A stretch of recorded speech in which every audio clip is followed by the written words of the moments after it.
तो ये इन्होंने पूछा है क्या वकील बनने के ताल्लुक़ से। तो देखें, आला हज़रत अज़ीमुल बरकत ने फ़तावा रज़विया के अंदर ये चीज़ कही तो है कि ये जो पेशा होता है वकालत का, ये दौरे हाजिर में जिस किस्म से राइज है हराम है। यानी आला हज़रत ने फरमाया वकालत का पेशा दौरे हाजिर में जिस किस्म से राइज है ये हराम है। और इसके हराम होने की वजह यह है कि ये दरअसल झूठ के ऊपर मबनी भी होता है कि इसके अंदर झूठ का बोलना और झूठ बोलने की तरगीब वगैरह देना ये चीज़ शामिल होती है।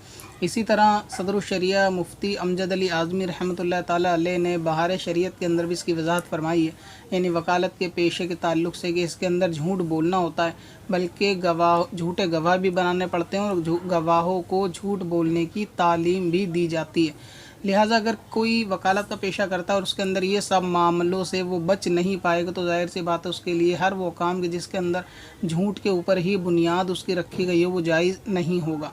और अगर ऐसा मसला है कि कोई शख्स ये कहता है कि एडवोकेट की पढ़ाई करने के बाद वो जितने भी केस करेगा वो सारे हक़ के ऊपर करेगा, यानी उसमें झूठ शामिल नहीं होगा, झूठ बोलेगा नहीं और रिश्वत से बचा रहेगा, दूसरे उमूर से, यानी किसी मुसलमान पे बेवजह बहतान, गीबत, चुगली, तानाज़नी करने से भी महफूज रहेगा, तो फिर उसकी वकालत करने में कोई हर्ज नहीं है। यानी वकील बनना मुतलक्कन हराम नहीं है, बल्कि ये डिपेंड करेगा आदमी की कैफियत पे।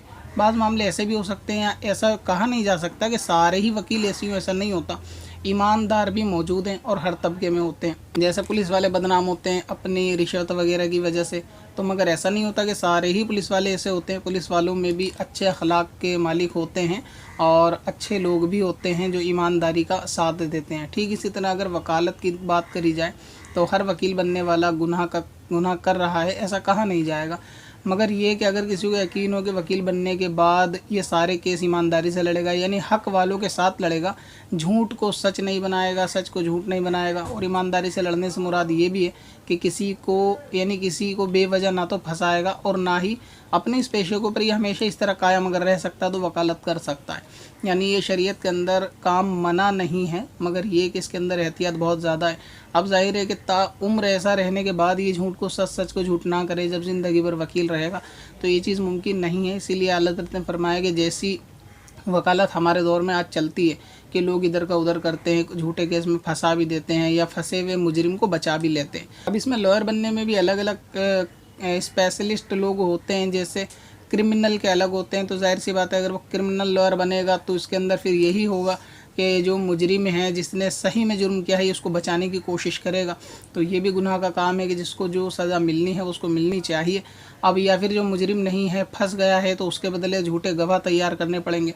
और गवाही कहीं कहीं यानी ऐसा कि बहुत सी जगह शरीयत में ऐसी है कि जहाँ पे झूठ बोलना दुरुस्त है, जायज़ है, वहाँ तो चल सकता है, लेकिन हर जगह ऐसी नहीं है।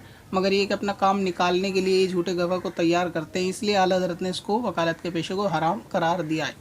अब ये कि अगर कोई शख्स है जिनका ये सवाल है सहल ख़ान और यही इमरान कुरैशी साहब की जानिब से भी, अगर इनका ख़्याल ये है कि वकालत की पढ़ाई कर रहे हैं या फिर वकील बनना चाहते हैं, तो एक मरतबा अपने काम को लेकर दारुल इफ्ता में ज़रूर जाएं, जहां रब्ता कर ले मुफ्तियान इकराम से या कोई घर के करीब में आलिम मुफ्ती हो, तो उनसे पूछ ले और बता दे कि क्या हम वकील बन सकते हैं, जबकि हम इसमें झूठ, गीबत और यानी जितने भी खिलाफ शरअ काम है उनसे हम परहेज़ कर लेंगे और ईमानदारी के साथ जो गरीब हैं उनका साथ भी देंगे और गरीबों के हक़ में केस भी लड़ेंगे और रिश्वत वगैरह से बचे रहेंगे और अपना काम ईमानदारी से कर लेंगे पूरी ज़िंदगी इस तरह। तो अगर वो मुफ्ती साहब कहते हैं कि हाँ ये काम जायज़ है तो आप इसको कर सकते हैं, मगर ये कि लगता नहीं है ताउम्र वकालत में आदमी खुराफातों से बच जाए। पत्थर में असल लाले पुरनवार बना